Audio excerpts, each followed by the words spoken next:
Mangosteen খেতে কিন্তু অনেক সুস্বাদু। আর এই ফলটি চায়নায় পাওয়া যায়। টারো এর বাংলা অর্থ হলো কচু। কচুর পাতা থেকে গোড়া পর্যন্ত সবই কিন্তু খাওয়া যায়। গার্লিক, রসুন, এই যে দেখেন এগুলো হলো কাঁচা রসুন, কেবল জমি থেকে তোলা হচ্ছে। আর এটি হলো অরেঞ্জ, কমলা লেবু। শীতের কারণে এগুলোর চেহারা এরকম হয়েছে এবং অনেক রসালো। পার্সিয়ান মেলন, ঠিক বাঙ্গি জাতীয় একটা ফল। এই ফলটি খনিজ এবং মিনারেলে ভরপুর। এটি হলো লেমন গ্রাস ঠিক স্যুপ এবং তরকারিতে ব্যবহৃত হয়। Thanks for watching. এটি হলো ক্যাকটাস ফ্রুট।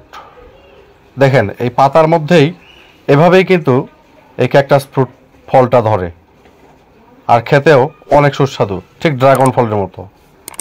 এটি হলো টারো মানে হলো কচু। দেখেন এই কচুর মূলটাও খাওয়া যায়, আবার পাতাগুলোও খাওয়া যায়, এবং কচুতে অনেক বেশি আয়রন থাকে। এটি হলো ফিগ হলো ডুমুর। এটি একটি বেহেশতি ফল, খুবই সুস্বাদু। সুগার ক্যান, আখ, ইক্ষু, গ্যান্ডারি, যে যে নামে ডাকে। আর এটি হলো অরেঞ্জ অর্থ হলো কমলা লেবু। দেখেন একবার এই কমলাগুলো বরফের মধ্যে আচ্ছাদিত এবং অনেক রস। আর এটি হলো পাইনাপেল, আনারস। Thanks for watching. ভিডিওটি দেখার জন্য ধন্যবাদ। এটি হলো লাউ।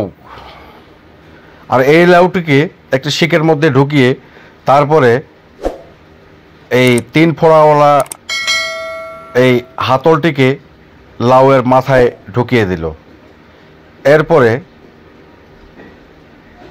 একটি ছোট্ট কাটারের সাহায্যে এই লাউটিকে দেখেন রশির মতো কাটা হচ্ছে। আর এই রশির মতো কাটার পরে এটিকে এভাবেই গুছিয়ে নেওয়া হয়। আর এভাবে গুছিয়ে নিয়ে তারপরে এটিকে রোদে শুকোতে দেওয়া হবে, এবং এটা দীর্ঘক্ষণের জন্য সংরক্ষণ করে রাখা হবে। মানে এটিকে আপনি সারা বছর খেতে পারবেন রোদে শুকানোর পরে। এতে ভিটামিন ও পুষ্টিগুণ দুটোই অক্ষুণ্ণ থাকে। এরকম করেই খাওয়া অনেক সহজ, তাই না? এই ফলটির নাম হলো স্নেক ফ্রুট, কারণ এর গায়ের যে চামড়াটা ঠিক সাপের মতো, তাই এটির নাম হলো স্নেক ফ্রুট। এরপরে এটি হলো অরেঞ্জ। দেখেন অরেঞ্জগুলোর গায়ে কমলা লেবু, এই কমলা লেবুর গায়ে কিন্তু পাউডার মাখানো এবং অনেক রসালো। পমিগ্রেনেটে, ডালিম, বেদানা, আনার, যেই নামে ডাকে, একেবারে ফ্রেশ জুস তৈরি করা হচ্ছে। পাইনাপেল, আনারস, এটা হলো গার্ডেন ফ্রেশ আনারস, একেবারে গাছ থেকে কেটে খাওয়া হচ্ছে। এরপরে এটি হলো কাসাভা।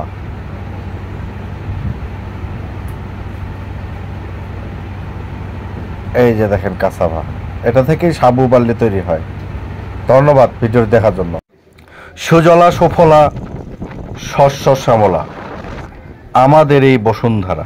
আসলেই কবিরা যে এই কথাটি বলেছেন, সেই কথাটির যথার্থই যুক্তি আছে এখানে।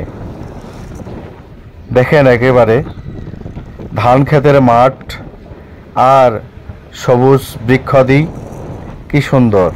পাশেই লিচু গাছ, এটা লিচু বাগান। আর এই সবুজ যে শস্যগুলো দেখতেছেন, এগুলো হলো ধান ক্ষেতের মাঠ। বিস্তীর্ণ এলাকা জুড়ে ধান ক্ষেত, কোনোটা সবুজ, কোনোটা পেকে হলুদ হয়ে গেছে। এখনো ধান কিন্তু বছরে কয়েকবার চাষ করা হয়। এই যে এই ধানটি পেকে গেছে, তার মানে এই ধানটি একটু আগে লাগানো হয়েছে, আর এই সবুজটি কিন্তু এখনো পাকে নেই, ধান বেরি হয়নি। তাহলে দেখেন একবার, ওটা আলু করার পরে সেই ধানটি লাগিয়েছিল, যার কারণেই ওই ধানটি এখন পেকে গেছে, এবং ওই ধানটির জাতও আলাদা, হাইব্রিড জাত। আর মাঝে মাঝে দেখতেছেন বাঁশঝাড় অথবা বনাঞ্চল ছোট্ট ছোট্ট, যেহেতু আমাদের এই সাইডে বনাঞ্চল কম, কিন্তু মাঝে মাঝে গাছপালা আছে, অনেক বড় বড় বৃক্ষাদি আছে এই রাস্তার পাশে। এই ধান খেতের মাঠটা দেখতেও অনেক আজব। দেখেন, কিছু জায়গায় ডিপ সবুজ, কিছু জায়গায় হালকা সবুজ, আবার কিছু জায়গায় হলুদ। ভালো থাকবেন সবাই। কত সবুজ! আসলে এটি শুধুই গ্রাম অঞ্চলেই সম্ভব। গ্রাম অঞ্চল ছাড়া এই সবুজায়ন কল্পনা করা যায় না। শহর তো আসলে ইট পাথরে ভরপুর একটা দেয়াল মাত্র, বিল্ডিং, কলকারখানা, এটি শহরকে গ্রাস করেছে। কিন্তু গ্রাম আসলে এইরকম সবুজায়নে ভরপুর। সেটা হোক বাংলাদেশের যে কোনো স্থান। দেখেন কি সুন্দর, যেদিকেই তাকাচ্ছেন শুধু সবুজ। এগুলো হলো ধান গাছ। আর রাস্তার পাশে অনেক ঔষধি অনৌষধি গাছপালা, জংলি গাছপালা, ছোট ছোট, মাঝে মাঝে বড় বড় গাছপালা। আর এই যে কুঁড়ে ঘরটি দেখতেছেন এখানে, এটি কিন্তু আসলে মেশিনের ঘর। এরপরে ট্রাক্টর রাস্তার ধারে, সবই কিন্তু এই কৃষিকাজের সঙ্গে জড়িত। দেখেন কত দূর, পুরো মাঠ, যেদিকেই চোখ যায় শুধু এই ধান গাছ। কারণ এখন ধানের সিজন। এটি হলো আমন ধানের সিজন। এটি আবার ডিসেম্বর জানুয়ারির দিকে উঠে যাবে। তারপরে আবার আরেকটা ধান রোপণ হবে, সেটা হলো বোরো ধান।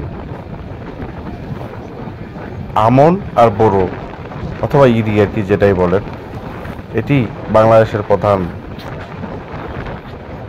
দুই জাতের ধান।